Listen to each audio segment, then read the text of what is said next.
like, what's the prominent memory you have of Arsene Wenger versus like Sir Alex Ferguson? My prominent one is when Arsene Wenger kinda sent off. Then he stand on the stand. He stand on the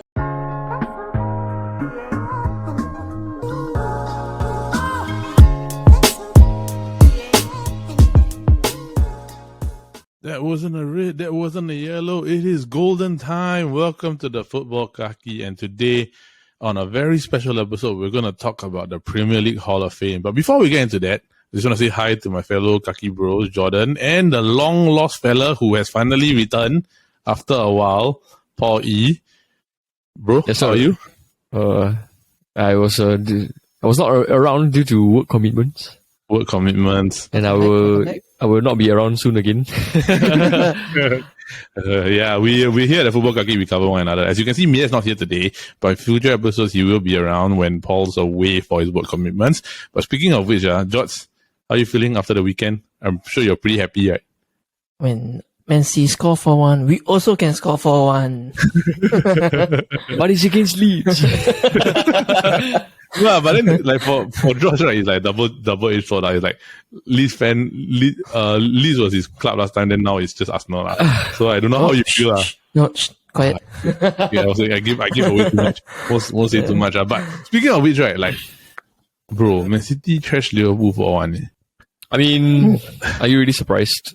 No. I mean, given like the way Liverpool played this season as compared to like the previous seasons. Honestly, right, it wasn't a scoreline that I actually thought would have happened. I was thinking, okay, maybe it's going to be quite tight game, 1-0, like how you've always predispositioned yourself to know how Liverpool and Man City games go, right? But then to lose 4-1, and looking back at the game, right, it was a lot of open space, like really too much open space already. If City were like a bit more aggressive, right, I think it could be a lot worse than 4. And they didn't have Haaland. Yeah lah, but the thing is that Media brought a topic. Liverpool usually struggle against Alvarez style strikers rather than Haaland. But the thing is, it wasn't really Alvarez that was causing the issue, It was Grealish. Yeah, Grealish caused problem. Grealish caused problem. Then a lot of it. And the thing is that it came down from both the wings.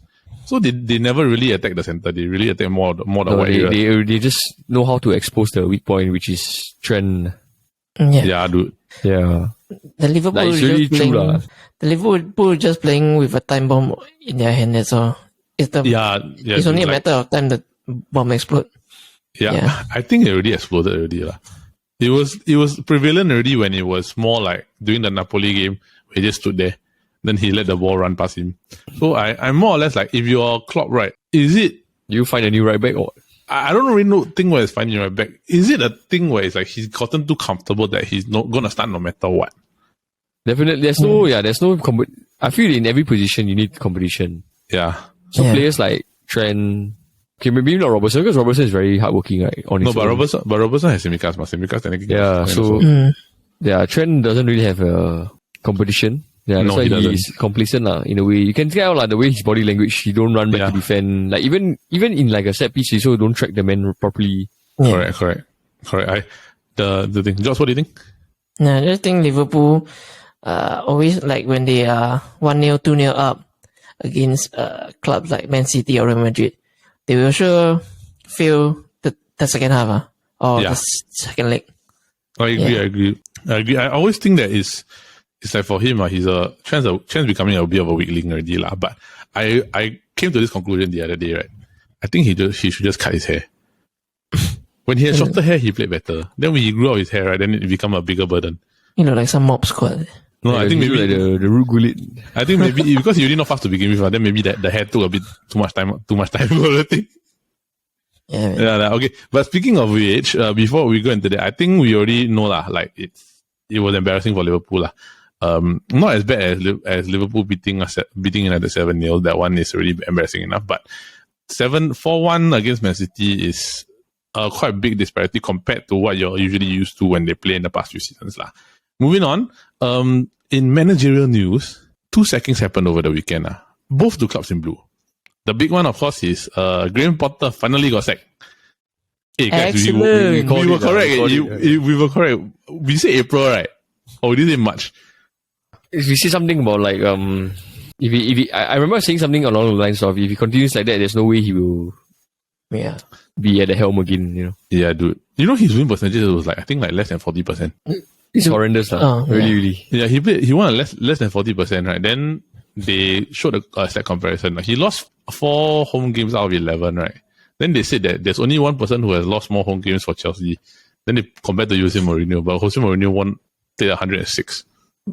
But do you consider him as the worst Chelsea manager? He's up there, lah. Like in recent memory, in recent history, right? Like, he's out there because you cannot say that about like, let's say Avram Grant. Yeah, you can't say that about Avram Grant because Avram Grant got them to a Champions League final, ma. Or the Andrzej Villas-Boas guy. Yeah, AVB is probably the worst.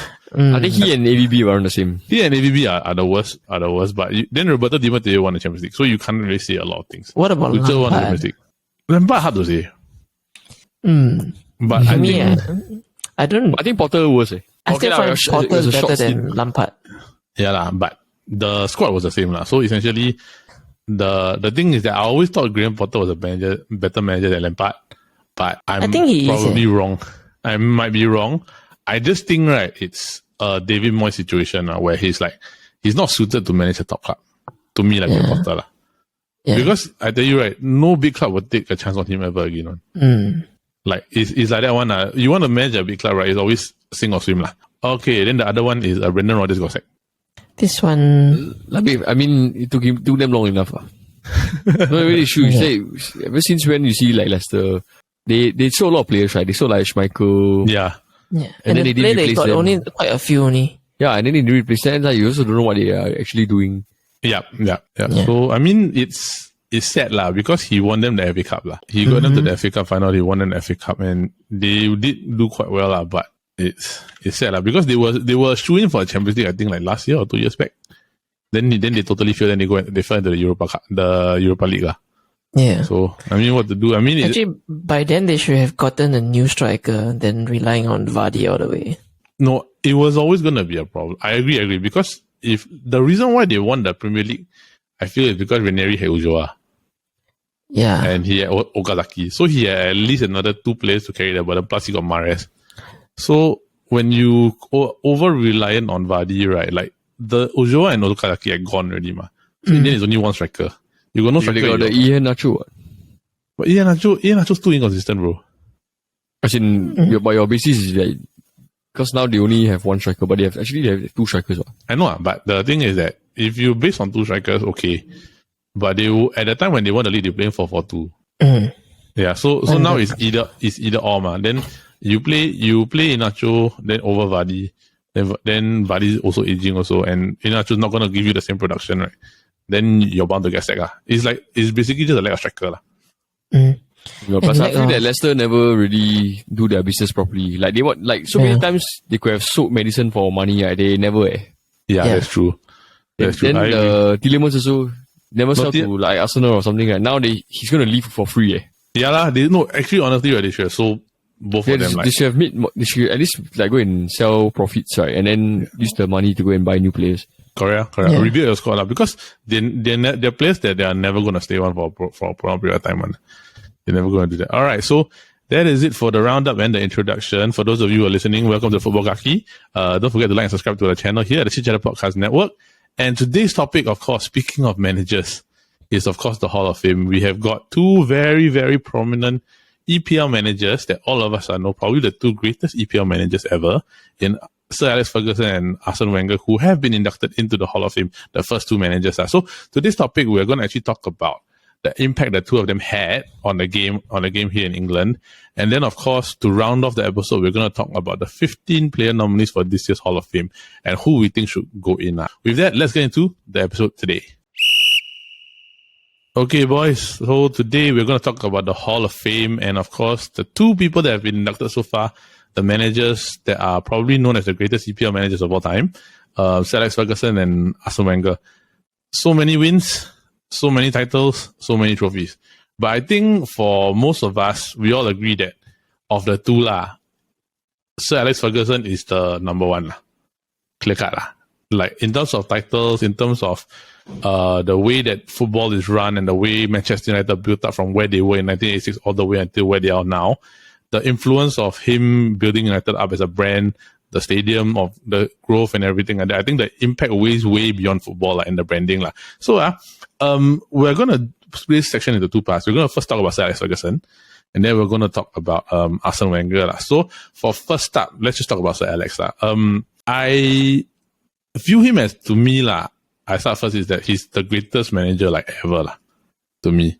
13 league titles over a span of close to 26 years at the helm. 26 years at the helm. Rebranded a football club to make it probably one of the biggest brands in the world. The hardest thing that I think he's ever done was he had to rebuild a title winning squad every single time. So, and most of us know title winning squads usually last probably maybe 3 to 4 years at maximum. Then you have to revamp and you have to do it over. And they make good players better. So, to the Man U fan, I want to ask Paul, how big of an impact did Sir Alex Ferguson have on the EPL as a whole? I mean, many of us, when we grew up watching the EPL, it's because guarantee we won't, people my age, right, we won't watch the 1980s, from 1986, because we haven't born yet. Correct. So we only start watching around the 99, I would say 99 onwards, 98, 99, all the way to the 2000 to 2012 where he retired, right? Yeah. It just created a culture that as a Man U fan, you would think that winning is a very normal thing. Yes. Especially when it's Ferguson. So it's no matter what you when you watch a Man U game, all you got to do is to predict what's the score. Yeah. Now it's 1-0, 2-0. For me, it's we were winning so frequently that conceding goals is very rare, Yeah. I mean, yes, we concede goals, but we always know that, okay, even though we're losing now, guaranteed by 90 minutes, we will win the game for sure. Correct. So in a way, Sir Alex Ferguson was the main reason now why I feel that we could win so many games, especially in injury time. Yep. Yeah. And when I was younger, I didn't know a lot of things about all the infrastructure. He built the infrastructure. He rebuilt the club from scratch. Yep. Only now, when I'm so well versed in my knowledge, right, I really think that it's so difficult for a manager to do that. Yeah. But because now most clubs are all established already, right? Yeah. So the manager, all he has to do now is just come in and coach. Correct. Okay, that's why I feel that the technicality of the coaching is so tough now, because the coach, like I said, Pep Guardiola, he don't need to come in and build the structure like how Ferguson did. Yeah. All he need to do is just implement his tactics, his coaching philosophy, and then refine it over the years. Yeah. Correct. Yeah. But for Ferguson to do that simultaneously while rebuilding the club, I think it's too insane. Yeah. 13 titles, not discounting, maybe 1 or 2 were stolen from us. Under Ferguson, yeah. So, but I think it's a very remarkable thing. I don't think we will see that ever again. Yeah. In our lifetime, yeah. And he one of the greatest achievements, I feel like, still his 1999 season. The only English club ever to win a treble. The only one. And it's those type of things where, that being said, you can say, they won 3 trophies, right? But it's still not easy, what? The actual treble where it's Premier League, Champions League, and FA Cup, all in one season. And I feel that it's something that you cannot take lightly, because one of the things is that until now, almost 20 years on the road, nobody else has done it in England. There have been doubles and everything. Even so, even other English clubs that have won the Champions League, right, they've never won the league at the same time. The only club to do it was Man United. 2008, right? 2008. Man United the only club to ever in England to ever win a Champions League and a Premier League title in the same season, and they did it twice. And under Sir Alex Ferguson. So that says a lot about his tactical prowess and his other thing. Plus, also, I do think that I'm going to ask Jordan about this. Is that don't you think that it's incredible that he also built up the entire scouting network also for Man United to rebuild the academy? Josh, what do you think about that? Especially now with academy being so prevalent now in modern day football. Yeah, I mean, to be honest, the players that he scouted is always really what he wants and all this. Yeah. And you got to really do your homework even after the training days. Late at night, you got to do all the analysis. You got to go through with your scouting partners, whoever. Yeah. I think then I also remember once this hair dryer moment.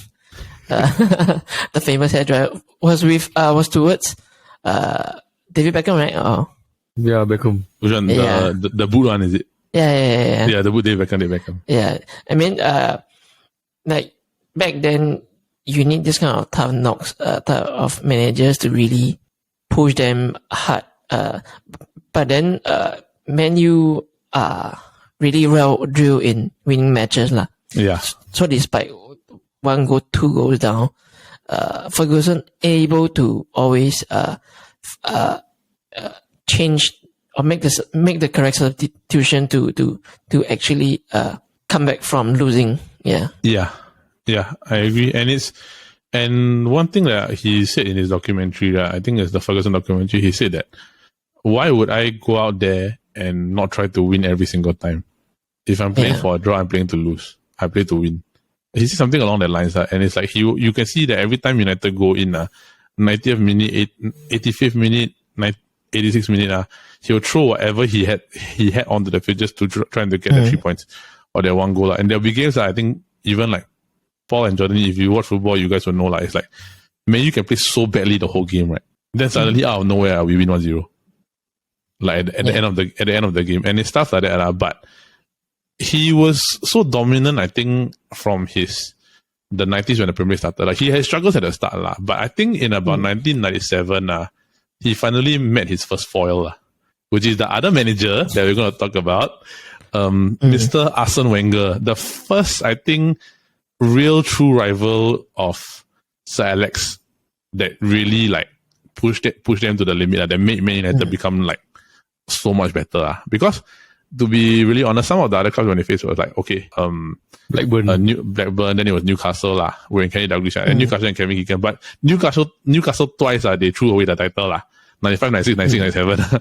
So they threw away the title. But I think the first one where it's like you had to win to really like win all the way was the 97, 98 when Arsenal won the first time. So George, as the Arsenal fan, I want to ask you, right, like, I've said so much about Sir Alex, right? But as your perspective, how big of an impact did Arsene Wenger have on Arsenal also, and the way that the club is shaped now? First, I must say he came in as nobody. Nobody knew who he is. Nobody knew who he was. So, and he came in with a philosophy, with a mindset that he wanted to bring to this club. First, he changed the diet setting of the club. Oh, okay. Yeah. Then after that, so as like you got some drastic measure, players cannot take it. They should bound to complain. But then thankfully last time got no social media to blast out all this. Yeah. Then as things goes by, he won the first few titles and he became the fatherly figure of most of the players around. So he really set that philosophy for the club, that playing beautiful football, I would say it's not the same philosophy as Man United or Sir Alex Ferguson. Yeah. It's different. Arsene Wenger is more of a technical type of manager. He would prefer a more technical player to able to build and play around beautiful football and win football. Yeah. Correct. So I would say that winning can say it's important but not priority. Yeah. But then still being part of the invisible squad says about how he drew his players up. Yeah. Because I do agree that in a sense where the styles of both managers were very different, in a sense where Sir Alex was more dominate to win. Like, just win. No matter what you do, win.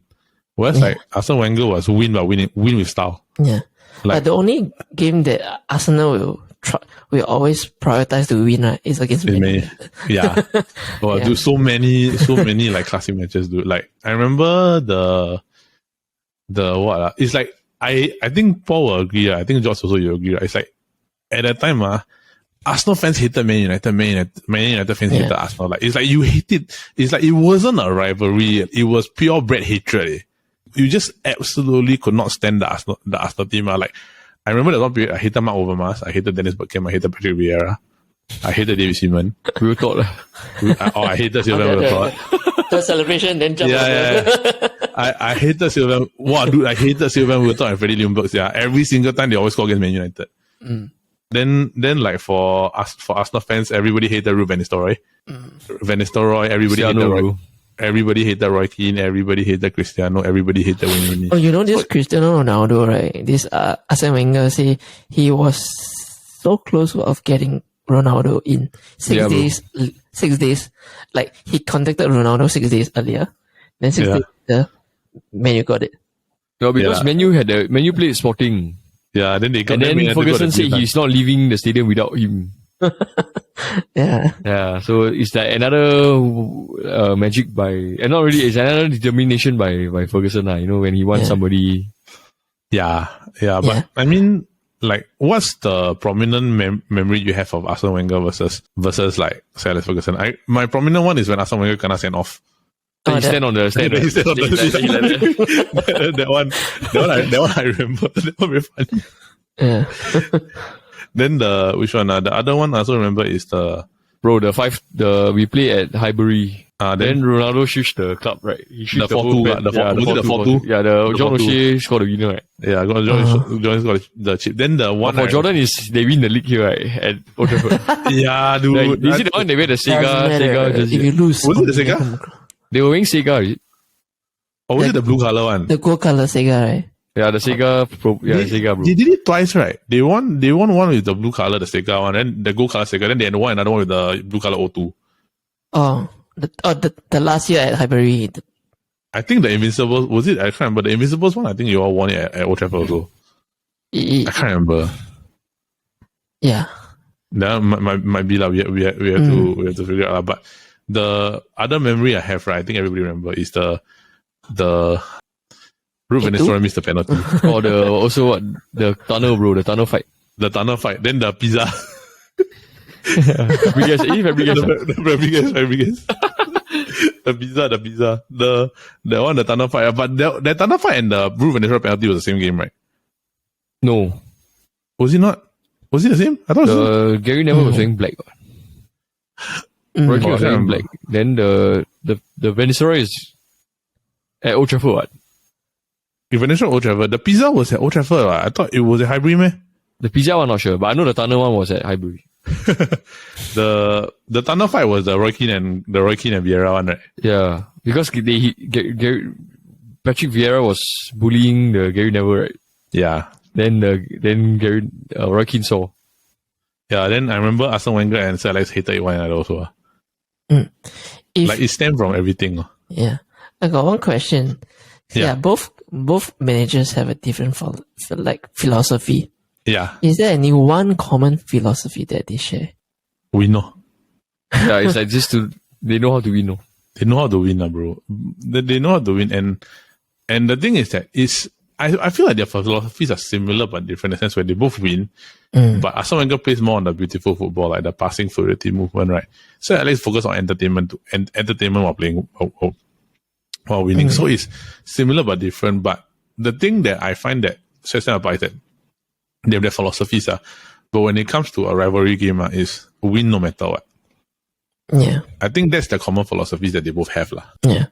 I must say this, Arsene Wenger had a huge, responsibility on his shoulder, especially when they make shift from Highbury to their new stadium, Emirates. The Emirates, right? Yeah, they were in debt for the stadium. So therefore, you can see the whole transfer market for the few seasons are very tight. He keep using players from youth academy and all this. Yeah. Yeah. Then, still managed to get top 4 and all this for the, yeah. Yeah. But then there's still people. There's still people that say that he wasn't good enough. Like that, I feel that the difference is that Arsene Wenger just cannot the luck of the draw because United never changed stadium. So United always had that consistent okay, I can do what I need to do to win, right? But you can tell towards the end of Sir Alex Ferguson's reign that the money wasn't as prevalent as compared to last time already. The players and the quality of the players weren't as good already. They probably wouldn't buy maybe buy 1 or 2. Last time we would buy 3 or 4 to start thing. I think in a way also he and Ferguson, he and Arsene Wenger know how to save money for the club. Yeah, that's true. Yeah, that's why even not like Mourinho, they all just splash money, in a way, both managers know how to prioritize the club over. I think they know what players to buy and who they want. The one that fits the system. To be really frank, right? The squad that to me the best Arsenal squad that never won the league was still the Van Persie, Fabregas, Sam Nasri. That squad That whole squad where I feel like if they had stayed together, right, they probably would have won one league title together. Yeah. But just that they just happened to want to go separate paths. They were also like all these players that you mentioned, all this, they did ask for a pay rise, which then Arsenal cannot do it. Yeah. Which is sad lah. Because I always felt that like it was the squad that had the most potential, right, but just couldn't do it because of circumstances lah. Which is sad lah.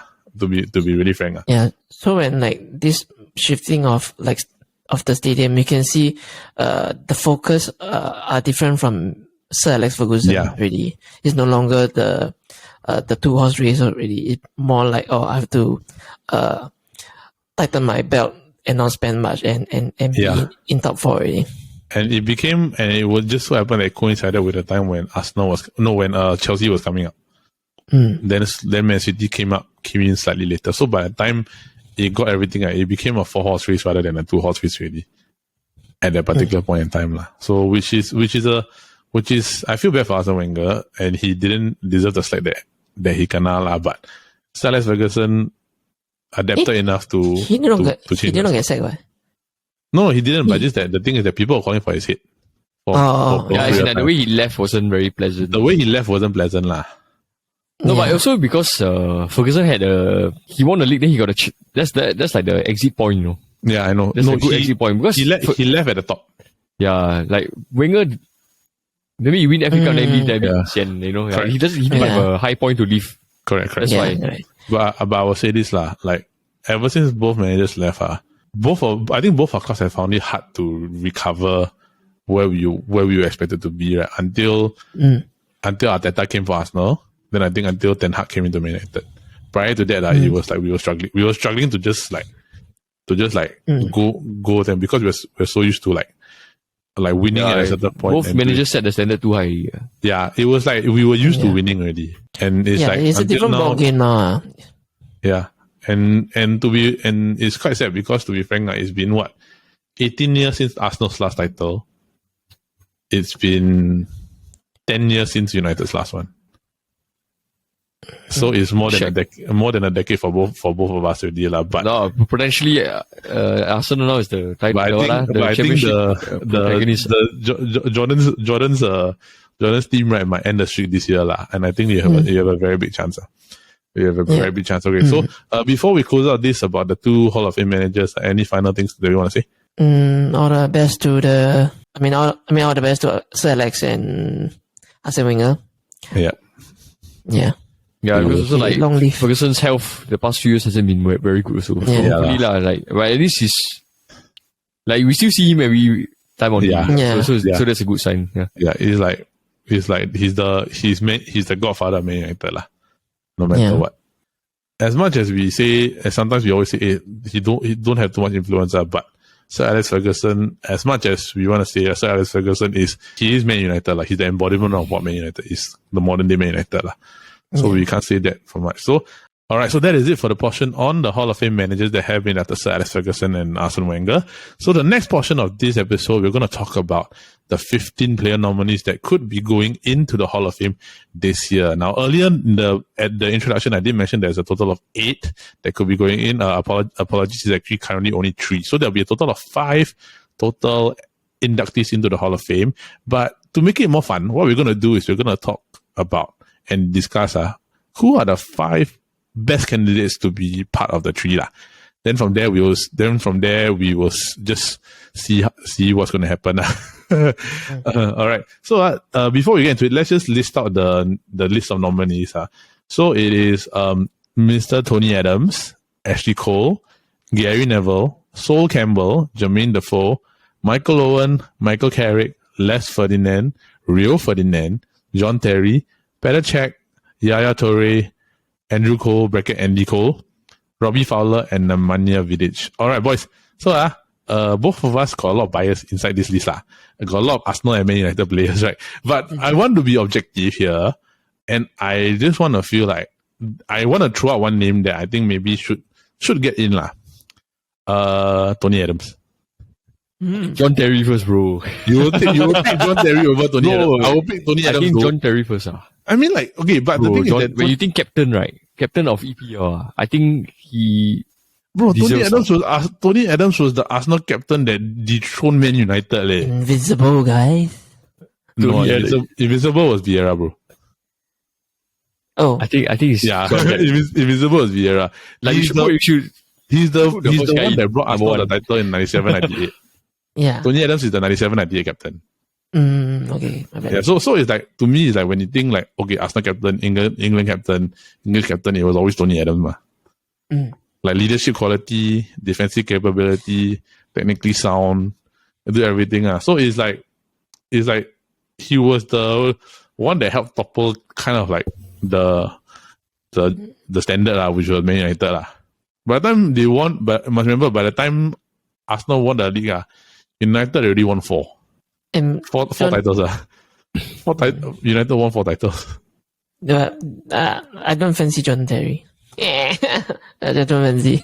Just because you don't like him, but actually you just can't deny that he's really like the captain and the leader of like he led them to like 5 titles. Yeah, but he 5, not 2. No. Yeah, it's like but he then and Rio Ferdinand about the same level. But Rio. okay, then I'd rather take Rio Ferdinand. Ferdinand was 6, not 5. Yeah. It's just that, okay, because the limelight on John Terry is No, in recent years, it's not because of his. It's not because of his football. It's just because of other stuff. Yeah. But you cannot argue that Okay, he's not like the top 3. if you're talking about limelight, Ryan is not even inside. So why is John Terry inside?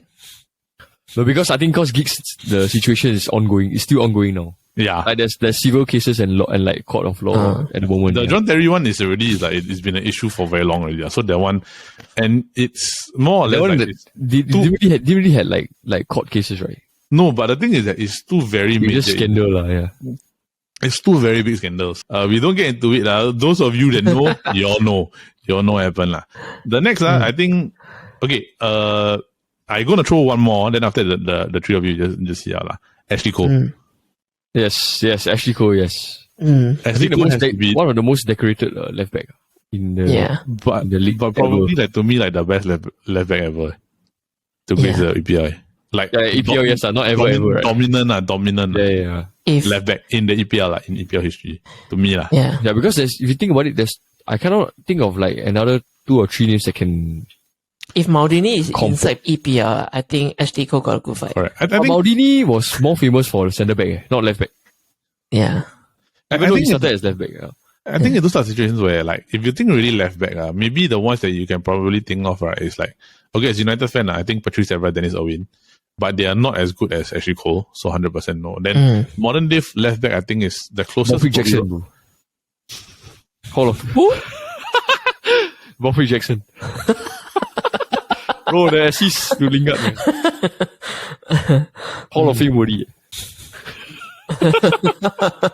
His haircut also Hall of Fame worthy. But okay. I don't know. I agree that really like Ashley Cole, bro. Especially when he was in Chelsea, even though he betrayed them, he betrayed the Arsenal, right? I mean, for this thing, I still can. Okay. I think it's more like the Ashley Cole was honestly he's the most dominant. Like the fact that Cristiano Ronaldo said that the hardest player he ever played against was Ashley Cole. So it says a lot. And I also think that like in terms of football capability, right? Moving up, down the field, running back, tracking back, dominant defending, pace, everything. He was like what you wanted a left back to be like. But like earlier, I wanted to make a reference to like modern day fullback you can think of is probably Robertson, Andrew Robertson. That is like similar, but Robertson was always better going forward rather than like as good defensively. So it's like a very, as you could example of a two-way fullback. Yeah. Can go up and go fun. Okay. So boys, what's your picks? Or like what other nominees you can think we can do? Another one, right? I think he deserves it. Is Peter Cech, bro. Yes, agreement. Okay. Totally agree. Peter Cech, is like he set the standard. So you know how many clean sheets he got, right? How many total? Bro, if I pull up a stat, it's too crazy. He holds a record lah now. It's like 202 clean sheets in 440 appearances or something. Like So one every 2 games lah. Yeah, that's why I say when Chelsea won the season that there was 2004, I think they won the title, right? Yeah. They only considered 05, right? They considered how many goals? I think not a lot though. 5 from open play only. I remember. Total clean sheet 202. I remember that year, right? It was like impossible to get a goal against them, man. Yeah. It was nearly impossible. Like probably like the best defense statistically was that year, the Chelsea defense. So John Terry should give credit to. Bro, okay. So in 2005, right? They considered 13 goals only. In 38 games. In the EPL. Peter check 24 clean sheets. That's still the record. That's still the record now, right? Yeah, bro. There's 13 goals. Can you imagine not? It's like for 25 games, they never, at least 25 games they never concede. So it means that you concede 1 goal every 3 games. Yeah. Essentially, it's one goal every 3 games. 13 goals. I mean, you considered 13 in how many games? 4. I think 4 games. Bro, man. Man, you consider half of that in 2 games. So I won't say anything. Then you add that up with the Liverpool game, right? It's already like 3 games, already 13 goals already considered. Bro, 13 goals considered is damn xiao. Yeah, bro. It's like FIFA, like, and you play on amateur mode. Yes, even if you seem sometimes the computer will consider for you. Like. Correct lah. That one is madness. Alright, George, pick your who else do you think should go in? Wow. We'll just nominate. No. Okay, so our nominee so far is like, I think Peter Cech actually cool. Tony Adams actually cool. Peter Cech. Then got another 2 more. Please choose a menu player. Gary, no. Gary never Hall of Fame pundit, bro. Wait, then if I choose Michael Owen, which one he fall into? Liverpool. The picture is Liverpool, right? Liverpool. Yeah. Okay. I will pick Andrew Cole. Andy Cole lah. Yeah, Andy Cole. He's one of the. I remember he had a very good partnership with Dwight York. Yeah. Yeah, it's been they know each other damn well lah. They can close eyes and play football lah. I mean, it's quite interesting lah. So we can do that. Then it's fun lah. But I think it was one of those things where he was already a very prolific striker when he was in the EPL. No, when he was with Newcastle. Then he came to Man United. It was. With playing with Cantona, it got better. But I think everybody remembers him like the Dwight York treble winning season. Yeah, had as big a thing. So last nominee, who? Okay, let's just agree on Rio Ferdinand. Right. How can he not be there? Yeah. No, but you would pick him over Vidic. Wow. Okay, because he played longer in the EPL, right? Yes. Who? Vidic? No, Ferdinand. Yeah, Ferdinand played longer. Ferdinand was West Ham, Leeds, then Man United. Yeah. But because when Rio played with Vidic, right, Rio was the captain, right? Yeah lah. Yeah, so... No, but Rio played with Vidic and Rio was captain. Then after that, towards the end, Vidic became captain. And Rio also captain for Leeds. Bring them to... Rio was captain for Leeds. Champions League semi-final. Rio was captain for Leeds. So is it Rio? So you can't choose 2, right? You have to choose 1. I think you have to choose 1. I think Rio. I'm not going to make an assumption to put it at 6. I'm just going to pick 5. And I realized we picked 4 defenders and one attacker only. Because this list there's more defenders, ma. Yeah, that's true. Yeah. So how? Unless you put like because Rooney all inside. I think Rio Ferdinand. Rio. Okay, I'm good with Rio lah. Let's stick to Rio. So our 5 is Tony Adams, Ashley Cole, Peter Cech, Andrew Cole, and Rio Ferdinand. So these are our 5 lah. These are our 5, right? So what we're gonna do, right? I think we're just gonna put up a poll on the football Kaki, right? Then we're gonna ask you guys to vote, see who you think are the top 3 that should go in. The top 3 votes we will announce on our episode next week lah. Then we see actually whether we get it correct or not. just for some fun. So, those are the 15 players that are actually gonna be nominated for the Hall of Fame. All of them have all had decorated careers, but I think we all agree that some of them, we feel are better than most lah, and it's really interesting, and it's very hard to eclipse Sir Alex and Arsene Wenger for a position.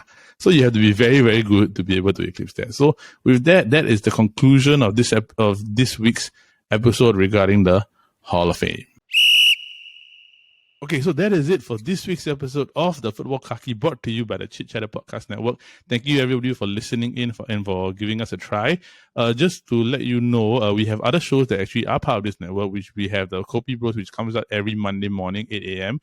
with Paul, Brendan, and me, Dad. And of course, our big game show, the SG Draft Podcast, every Friday, where we draft on different topics and of course have fun while we do it. So for those of you who are listening to the Football Kaki today, thank you so much for giving us a try, giving us a listen, and do join us every Wednesday, 8 a.m. for a new episode of the Football Kaki. So with that, don't forget to join the Kaki every Wednesday, and next week, of course, is our UEFA Champions League quarterfinal preview.